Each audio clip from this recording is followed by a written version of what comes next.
अगर आपको अपनी प्रेगनेंसी के अंदर ये 4 चीज़ें बिल्कुल भी पसंद नहीं है तो ये बेबी बॉय का कनेक्शन होता है। उन 4 पॉइंट्स के ऊपर मैं बात करूंगी। आपके मूड में हो रहा है परिवर्तन, शरीर में हो रहा है परिवर्तन, दिमाग में हो रहा है परिवर्तन, इन सभी के ऊपर यहाँ पे बात किया जाएगा। जो बातें होंगी वो बहुत रोचक होंगी और रियल बातें होंगी, क्योंकि मेरा और मेरी सब्सक्राइबर के रियल एक्सपीरियंस को भी यहाँ पे शेयर करने वाली हूँ। तो चलिए वीडियो को स्टार्ट करते हैं गाइस। आए हैं चैनल पे सब्सक्राइब और लाइक दोनों ही कीजिएगा। अब यहाँ पे हम बात करते हैं गाइस की चेंजेस के ऊपर। शरीर में चेंजेस क्या क्या होता है प्रेगनेंसी रुकने पे। ये देखा गया है कि ज़्यादा से ज़्यादा आपको थकान होना, मॉर्निंग सिकनेस होना, सुबह सुबह आप उठती हैं सोकर।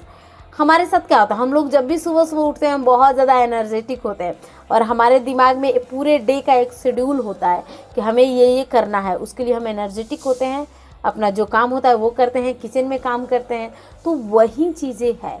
लेकिन प्रेगनेंसी रुकने के बाद सुबह सुबह आप बहुत वीक महसूस करती हैं।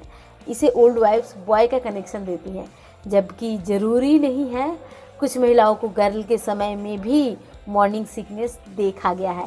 अब अगर हम यहाँ पे नेक्स्ट बात करते हैं कि वॉमिटिंग की बात कर लेते हैं। दूसरे पॉइंट पे वॉमिटिंग लगातार होना, ये क्यों होता है इसका देखिए, वॉमिटिंग के बहुत सारे कारण हो सकते हैं। एक ये हो सकता है कि आप खाना अच्छे तरीके से नहीं ले रही हैं, एक बार में आप ज़्यादा खा रही हैं और गैपिंग के साथ खा रही हैं। ओवरऑल एक दिन में आप 3 बार खा रही हैं तो ज़्यादा वॉमिटिंग की चांसेस होगी।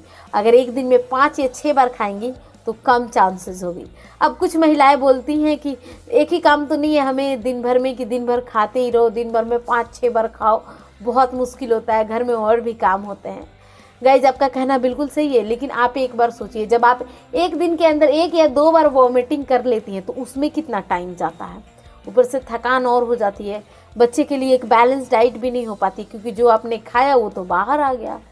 तो बच्चे को किसी भी न्यूट्रिशन की कमी नहीं हो, इसलिए इस चीज़ पे ध्यान दीजिए।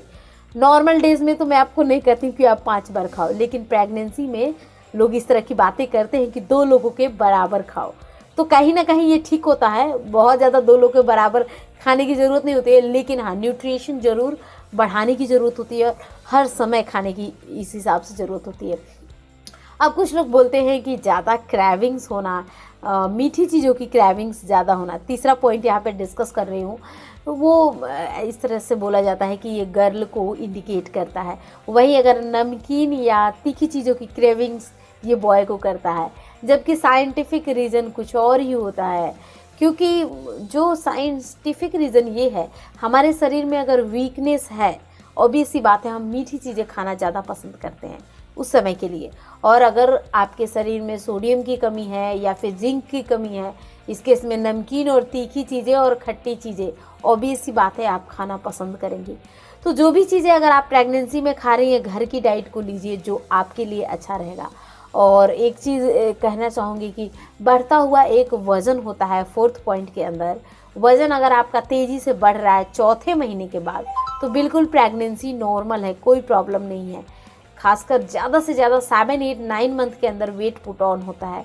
वहीं अगर बात किया जाए कि आपके हबी का वेट बढ़ रहा है, ऐसा थोड़ा सा कॉमेडी जैसा लगता है ये चीज़, लेकिन ओल्ड वाइफ्स बोलते हैं अगर हबी का वेट बढ़ रहा है तो वो बॉय का इंडिकेशन होता है, और नहीं बढ़ रहा है तो वो गर्ल का इंडिकेशन होता है।